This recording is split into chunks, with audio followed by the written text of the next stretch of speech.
Hey, what's up, guys? This your boy TJ Hines. Y'all know me better as Mr. Flipperhouse, and I'm back at it once again. I know I've been gone for a minute in front of the screen, but I wanted to do something special for you guys today. I have a special topic that I want to deliver, followed by another topic that I'm going to deliver directly after this video. So you guys got something good coming your way. Stay tuned.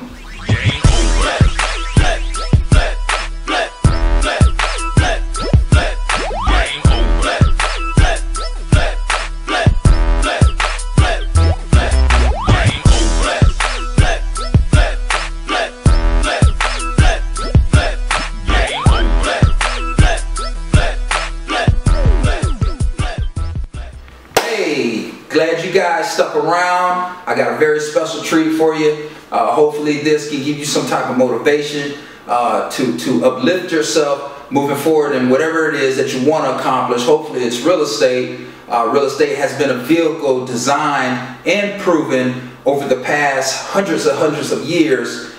This is a great vehicle that you can use to drive yourself towards wealth. But the principles that I'm going to be talking about, you can apply it to anything, whether you're in corporate America, just in your own personal life. You can use this particular topic that I'm going to talk about, which is your life is sales, okay? And the only way that you're going to be successful out here, you're either selling yourself, number one, you're selling a product that can be beneficial to one's life, or you're selling a service that can be beneficial to one's life. So we got three things there, all right? Now, if you're providing a service, in order to make tons of money, you got to provide a service that is valuable to the marketplace. So for instance, we don't get paid for the time we bring to the marketplace. We get paid by the value we bring to the marketplace, okay? And what I mean by that is, for instance, if a person who is making fries at McDonald's, all right, is working 8 hours a day, and then you have a secretary who's working 8 hours a day. Now they're both putting in 8 hours a day, right? Okay, but the secretary gets paid more than the person who's on the fries at McDonald's. Why? Because the secretary is providing more value. She becomes more value to the persons that she's helping out. All right. So if the person at McDonald's is working those same 8 hours and they're not making as much as that secretary, then we got to go in and see what we're doing with our time to maximize our energies, our profits, our whereabouts of what's going on out here. So don't think that, you know, just because you go to a job that you're not valuable. If you come off with that perceived attitude, then of course that energy is going to flow right through the room, and it's probably going to reach somebody who's just going to overlook you and whatever you have going on, opposed to you being inside of a company. And this is some advice that you can use even in corporate America, being inside of a company. I know a lot of people out there go to jobs every day and, you know, they stay stuck in their cubicles and they sit there and complain to themselves, oh, I don't want to be here, and, you know, this job isn't for me, I'm not trying to pay bills and die. Well, you know, you got to take a better approach than that. Instead of saying that sitting in your cubicle, you may want to come out of your cubicle and start talking amongst other people. Start befriending people. There's a great book out there called How to Win Friends and Influence People, and I suggest you highly go out there and get that, because this is going to teach you how to provide value, not only in your own life, but in other people's life as well, to now where you can start increasing the demand of pay that you're worth. So at the end of the day, your life is sales, okay? So if you're sitting in the corner and you're watching everybody mingle amongst each other at your job, and you're not trying to be involved, okay, you're not selling yourself. Or better yet, you are selling yourself, but not in a way that's going to help you climb the ladder. You're selling yourself as a person that people probably don't want to deal with. So you got to find a way to provide more value. For instance, if you're a bank teller and you have an actual trainee who's new starting the job coming in, how about you stay after without somebody telling you to stay after and help this person along the way? Yeah, You may not think that people are going to notice, but people are going to notice that.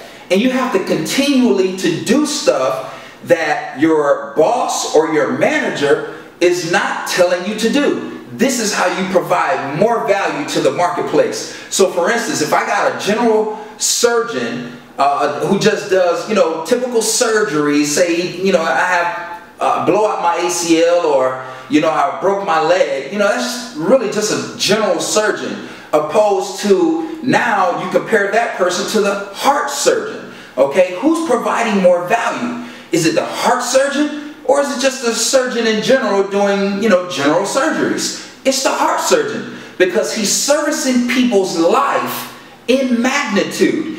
His value is, beyond like none other to the marketplace. He helped save lives. Let me ask you guys this really quick question. If you help provide enough value to a company that can produce $300 billion, do you think that that company will pay you $100 million? Of course, absolutely, if you're providing the right type of value. So you don't necessarily need to do this, and this is the kicker. You don't necessarily need degrees to accomplish this. But what you need to know how to do is work with and through other people. Everything that we want to accomplish, we have to go through somebody to accomplish it. So even if you don't like Tom, even if you don't like Jerry, fake it till you make it. That term is true in a sense to where, you put yourself in some uncomfortable situations, and then if you do it time and time again, you develop a good habit of befriending people, getting people to like you, and it's going to increase your chances to get next to the right people to accomplish whatever it is that you want to accomplish. So I'm going to give you guys just another example of how about life is all about sales as well. And I'm going to use this in my own business. Of course, you guys know that I wholesale properties in 2 different markets. Rehabbing, buying and holding, all that good stuff that has to come along with real estate.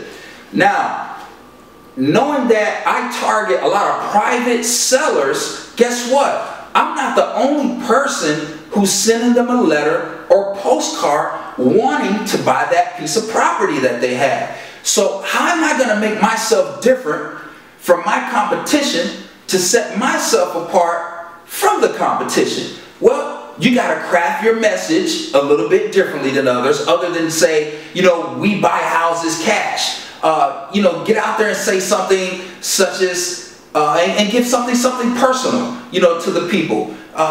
Me and my partner are actually in the process of right now of building our portfolio for retirement and our kids' college funds.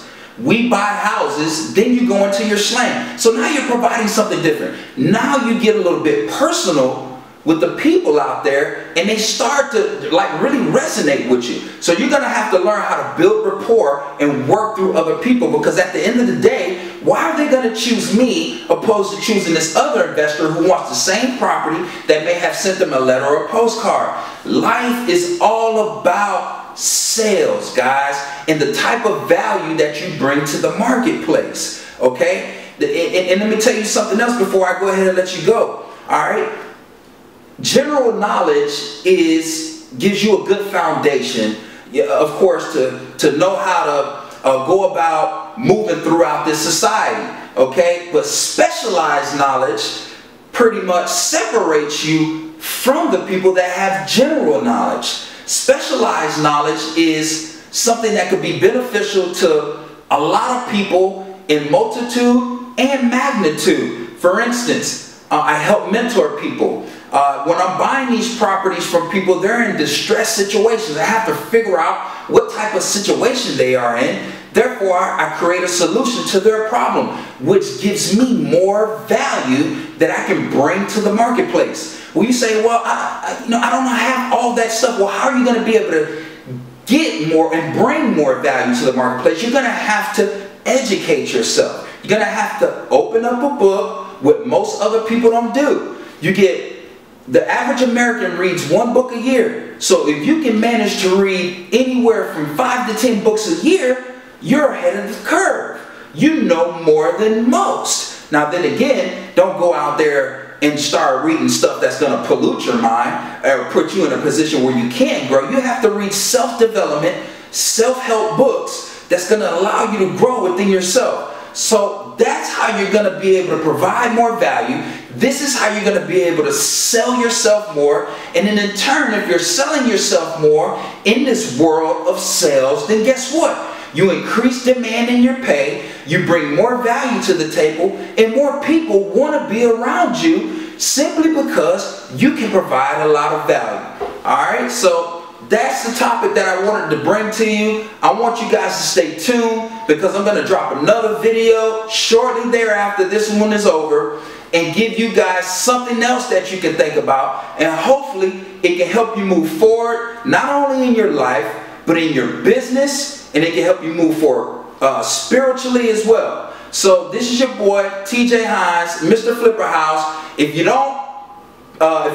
haven't been to my blog, make sure that you press the button above me. Subscribe to my YouTube channel because you don't want to miss out on things like this. I have books out there actually that are on my blog, which is mrflipperhouse.com. My first book was a self-published book. It has tons of downloads on it, tons of downloads. I can't even keep count anymore, but I have another book out there on Amazon as well called Virtual Wholesaling for Dummies that you can purchase right through my blog at mrflipperhouse.com. This is your boy TJ Hines, Mr. Flipper House. Stay tuned.